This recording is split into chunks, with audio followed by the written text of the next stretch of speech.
5 વાગે મતદાનના આગલે દિવસે બધાને ગાડીઓ ડાલન ભરીને બધું દારૂ જતું હતું અણદાભાઈ, અને બધા કોંગ્રેસ વાળાને દારૂ આપે, ઠાકોરને આપે, દલિતોને આપે, એમને બધાને આપે.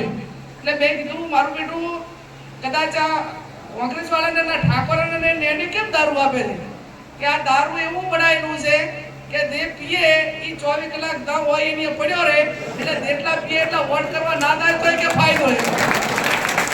આ સત્ય હકીકત કહું છું.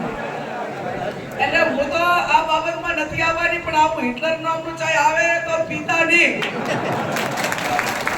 8મી તારીખે ચાય આપી પછી અમને ખબર પડે ને કે આ એરિયા એક તરફી છે તો આર્મી કરશે, જેમ કે એમને ફાવટ છે ભૂતકાળમાં. અને ભૂતકાળમાં તો ઢીમા ધણીધરનું ધામ હતું, ભગવાન સહન ના કરે, પણ ક્યાંક આ નકળંગ ભગવાનના ધામમાં વાત કરી છે. એટલે નકળંગ ભગવાનને અને ચમનપુરી બાપુને પ્રાર્થના કરું કે આ લોકો આવા કોઈ કેફી બજાર ના વેચે, અને વેચે તો પછી ભગવાન પરમાત્મા નકળંગ ભગવાન એમને પગલું અમે કોઈ આવું નહીં કરીએ. સમગ્ર રાજ્યમાં 26 સીટોના લક્ષ્યાંક સાથે ભારતીય જનતા પાર્ટી ચૂંટણી પ્રચારમાં લાગી છે. કેમ્પેન શરૂ થયું છે, રાજનેતાઓ પણ આવી રહ્યા છે, કોંગ્રેસ પણ પોતાના ચૂંટણી પ્રચારમાં લાગ્યું છે, કેમ્પેન કરી રહ્યું છે. ચૂંટણી સામે હેટ સ્પીચ અને બીજી જે બાબતો છે તેમાં ચૂંટણી પંચની સ્પષ્ટ ગાઈડલાઈન છે, અને તે ગાઈડલાઈનનું દરેક રાજકીય પાર્ટીના લડતા ઉમેદવારો અને કામ કરતા કાર્યકરોએ પાલન કરવાનું રહેશે તેવું ચૂંટણી પંચે પોતાના પ્રેસના બ્રીફિંગમાં કહ્યું છે. અને આમ દેશમાં રાજ્યમાં ચૂંટણી પ્રચાર ચાલુ છે. જો કે આ ચૂંટણી પ્રચારમાં ક્યાંક ને ક્યાંક જુમલાવાળી વાત આવે છે. રાજનેતાઓ કાર્યકરોને અથવા મતદારોને રીઝવવા, પોતાની તરફે કરવા ઉન્માદિત વાતમાં પોતાના ભાષણો આપતા હોય છે, નિવેદનો આપતા હોય છે. રાજકીય વિશ્લેષકો પોતાના ચૂંટણી મેનિફેસ્ટો, પોતાના ચૂંટણી લગતા નિવેદનો જાહેર મંચ પરથી આપતા રાજનેતાઓ જ્યારે ફેંકાફેંક કરતા હોય છે, અથવા શુદ્ધ ભાષામાં કહીએ તો પોતાના ચૂંટણી પ્રચારમાં મતદારોને પોતાની નજીક ખેંચવાનો જે પ્રયાસ કરતા હોય છે તેને ચૂંટણી વિશ્લેષકો જુમલો કહે છે. દરેક રાજકીય પક્ષ આ જુમલાને બિંદાસ મસ્તીથી વાપરતા હોય છે. સામે લાંબી ભીડ હોય છે. ઊંચા મંચ પરથી રાજકીય જે આગેવાનો હોય છે, જે ઉમેદવારો હોય છે, ચૂંટણી લડતા રાજનેતાઓ હોય છે, તે ભીડની આંખોમાં આંખ નાખી પોતાના શબ્દોનો કેટલો પ્રભાવ પડે છે અને એ શબ્દોનો પ્રભાવ તેઓને ચૂંટણીમાં કેટલો ઉપયોગી થશે તે માટે તેનો બિંદાસ ઉપયોગ કરતા હોય છે. અને આ જુમલા દરેક રાજ્યમાં, દરેક લોકસભા સીટમાં હાલ ચાલી રહ્યા છે.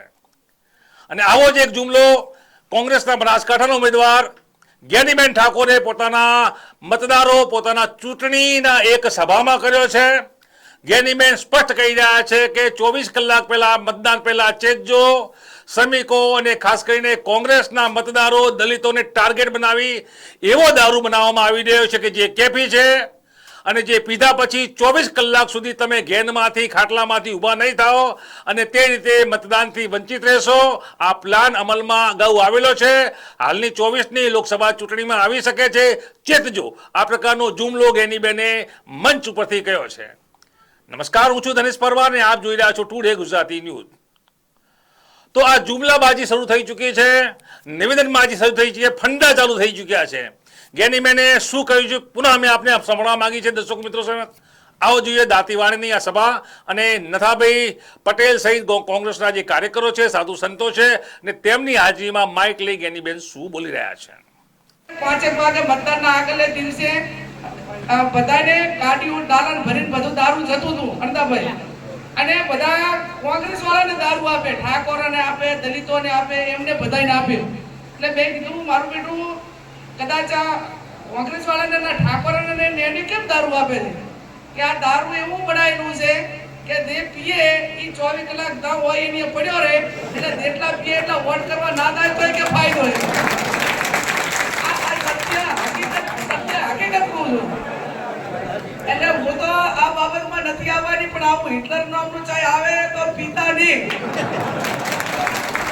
8મી તારીખે ચાય આપી પછી અમને ખબર પડે ને કે આ એરિયા એક તરફી છે તો આર્મી કરશે, જેમ કે એમને ફાવટ છે ભૂતકાળમાં. અને ભૂતકાળમાં તો ઢીમા ધણીધરનું ધામ હતું, ભગવાન સહન ના કરે, પણ ક્યાંક આ નકળંગ ભગવાનના ધામમાં વાત કરી છે એટલે નકળંગ ભગવાનને અને ચમનપુરી બાપુને પ્રાર્થના કરું કે આ લોકો આવા કોઈ કેફી બજાર ન વેચે અને વેચે તો પછી ભગવાન પરમાત્મા નકળંગ ભગવાન એમને પગલું અમે કોઈ આવું ન કરીએ. તો આ તું ગેનીબેનનું ચર્ચિત નવીન વિવાદિત નિવેદન કહી શકાય. શું ખરેખર ગુજરાતમાં ચૂંટણી સમયે આ પ્રકારનો સ્પેશિયલ દારૂ કે જે 24 કલાક સુધી મતદારોને મદહોશ રાખે છે, મસ્ત રાખે છે, પણ મતદાનથી વંચિત રાખે છે, શું આ શક્ય છે? સવાલ ઉઠવા આવી રહ્યા છે. ગેનીબેનનું નિવેદન મુજબ શું અગાઉ પણ આ પ્રકારના દારૂનો મતદારો માટે ઉપયોગ થયો છે અને ચોક્કસ કોંગ્રેસ વિચારસરણીના મતદારો માટે ઉપયોગ થયો છે, તે પણ સવાલ એક જવાબ માંગી રહ્યો છે. ત્યારે હાલ તો ગેનીબેનનું આ નિવેદન, આ જુમલો કહી શકાય તે પ્રકારનું નિવેદન સમગ્ર મીડિયા જગતમાં અને સોશિયલ મીડિયામાં વાયરલ થઈ રહ્યું છે. બનાસકાંઠાના દાંતીવાડા ખાતેની આ સભા ટુડે ન્યૂઝ ગુજરાતી એક્સક્લુઝિવ આપને બતાવી રહી છે. આ નિવેદન આપને સૌપ્રથમ ટુડે ગુજરાતી ન્યૂઝ બતાવી રહ્યું છે અને ગેનીબેન કહેવા મુજબ આ કથિત જે નિવેદન છે ગેનીબેનનું, જો કે ટુડે ગુજરાતી ન્યૂઝ આ નિવેદન સાથે સંમત નથી. જો કે નિવેદન તેઓનું આવ્યું છે, રાજનેતાનું નિવેદન આવ્યું છે, કોંગ્રેસના ઉમેદવારનું, બનાસકાંઠા કોંગ્રેસ ઉમેદવારનું નિવેદન આવ્યું છે. ચર્ચિત એવા અને અહીંયા બનાસકાંઠામાં પોતાની જે વાણી માટે, પોતાના જુમલાઓ માટે જાણીતા ગેનીબેનનું આ નિવેદન આવ્યું છે. ત્યારે અમે આપણે બતાવી રહ્યા છે આ નિવેદન સ્પષ્ટ કરે છે કે ક્યાંક આ જુમલો છે, જો કે આ નિવેદન વિચારણાધીન નિવેદન છે. આ નિવેદન એ ચર્ચિત કહી શકાય, કેમ કે આ નિવેદનમાં ગેનીબેને સીધો મોટો આક્ષેપ કર્યો છે કે અગાઉ ચૂંટણી સમયે કેફી પીણું બનાવી દારૂ સ્વરૂપે લોકોને પીરસાતું હતું. આ નિવેદનમાં ગેનીબેન કહી રહ્યા છે કે આ પીણું 24 કલાક તમને કેફમાંથી, ઘેનમાંથી, ખાટલામાંથી, ઊંઘમાંથી ઊભા નહીં થવા દે. ગેનીબેનનું સ્પષ્ટ કહેવું છે કે આ કેફી પીણું સમાન દારૂ સ્પેશિયલ પ્લાન્ટ કરી ચૂંટણી સમયે જ બનાવવામાં આવે છે અને મતદાનના 24 કલાક પહેલા ઉપયોગ કરવામાં આવે છે. ત્યારે આ પીણું પીતા નહીં, આ જે વાતોમાં આવતા નહીં, નહીતર તમે મતદાનથી વંચિત રહેશો, તેવું ગેનીબેનનું કહેવું છે.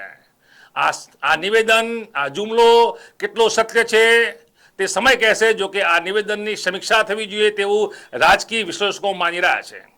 નમસ્કાર.